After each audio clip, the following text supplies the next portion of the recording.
Buenas, hoy les vamos a hablar sobre el famoso jeque que estafó a Venezuela. A finales de julio de 1982, Juan Manuel Mezquita, un famoso empresario venezolano y dueño de minas en Ciudad Guyana, acá en Venezuela, estaba hospedado en un hotel famoso en Curazao.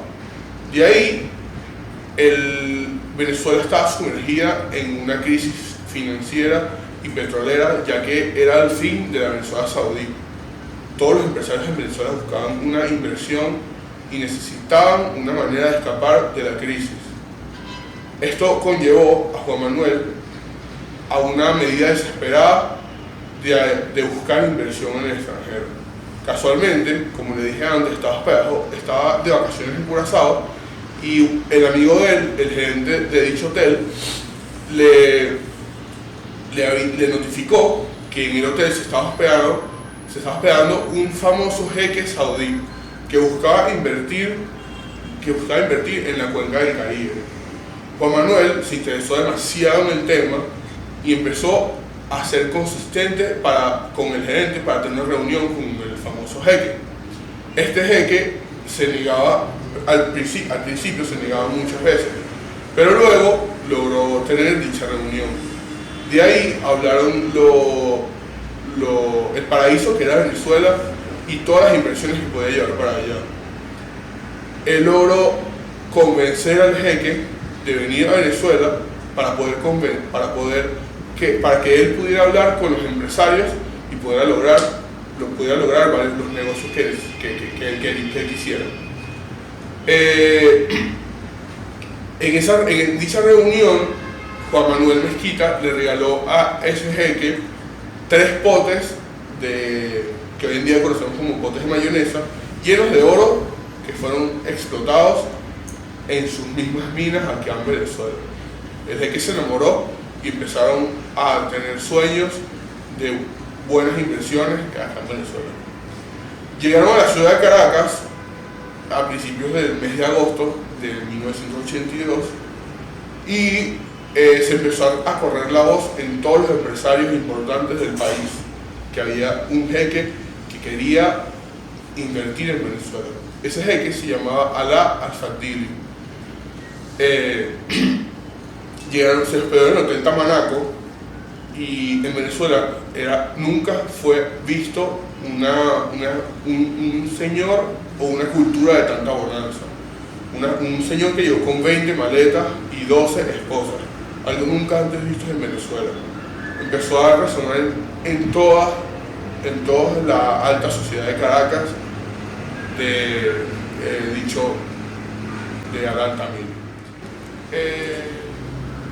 Altamiri, al llegar a la ciudad de Caracas, en el Banco del Caribe, abrió una cuenta con 30.000 bolívares y en el Banco Royal venezolano una cuenta con 60.000 bolívares. Todos sus pagos eran a través de cheques que tenían que conformar, que recordamos que en los años 80 la confirmación de cheques era un proceso muchísimo más largo que hoy en día. Además que recordemos que como él era un extranjero, todos los cheques eran cheques de viajero, o sea que tardaban mucho más en ser conformados. Llegaron al Hotel Tamanaco y la primera sospecha que levantó Altamiri en la sociedad fue que el gerente del hotel había sido rebotado el cheque con el que él llegó al hotel.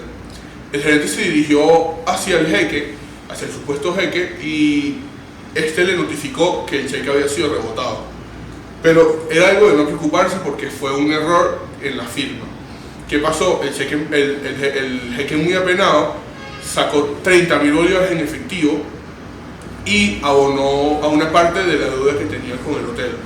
Esto sirvió para el jeque como una medida de que más nunca volvieran a dudar de él.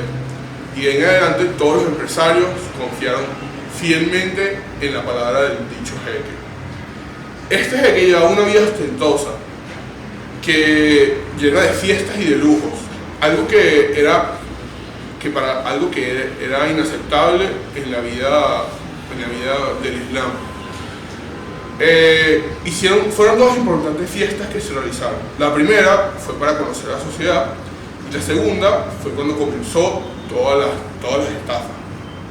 En la primera fiesta acudieron todos los empresarios importantes del país y se cerraron los primeros tratos.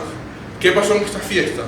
Que todos los empresarios quisieron una parte de la supuesta inversión que traía el jeque.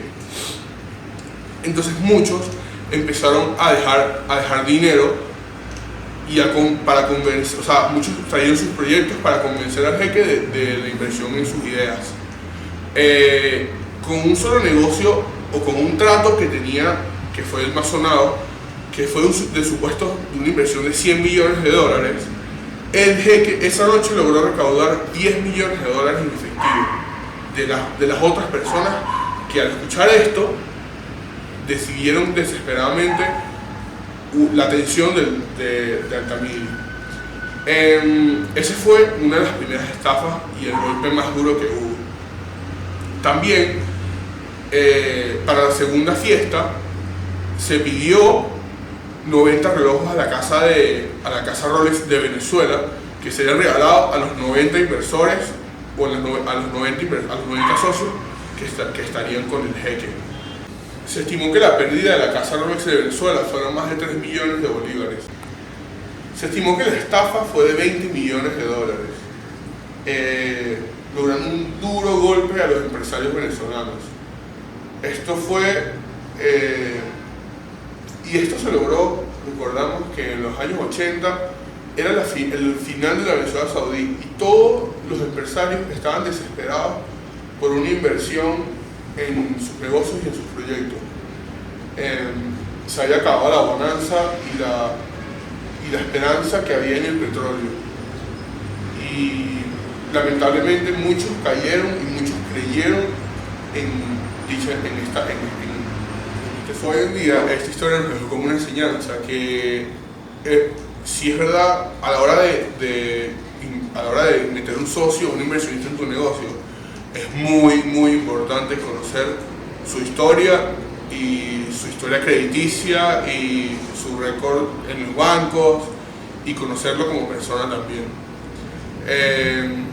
Obviamente en nuestro momento histórico sería imposible hacer esta estafa, ya que existe tecnología, avanzó todo el mundo, ya ni siquiera existen, o sea, ni siquiera se utilizan los cheques, todo es por transferencia. Hoy en día cualquier persona no puede abrir una cuenta de banco, tiene que ser antes examinada rigurosamente tu estado financiero, de dónde proviene el dinero. O sea, serían muchos factores que no se podrían realizar. Pero bueno, lamentablemente este señor logró hacerle la vuelta y es increíble como le salió todo bien. Fue increíble como nadie sospechó de él y fue impresionante todas las movidas que hizo y todo el equipo que tuvo. Después se demostró que las 12 esposas fueron 12 mujeres venezolanas contratadas antes de que llegase acá a Venezuela. La otra persona era cómplice, el gerente del hotel de Curazao también fue cómplice, y bueno, fue una historia amarga para la economía y los empresarios venezolanos de la época. Muchas gracias, espero que les haya gustado el video.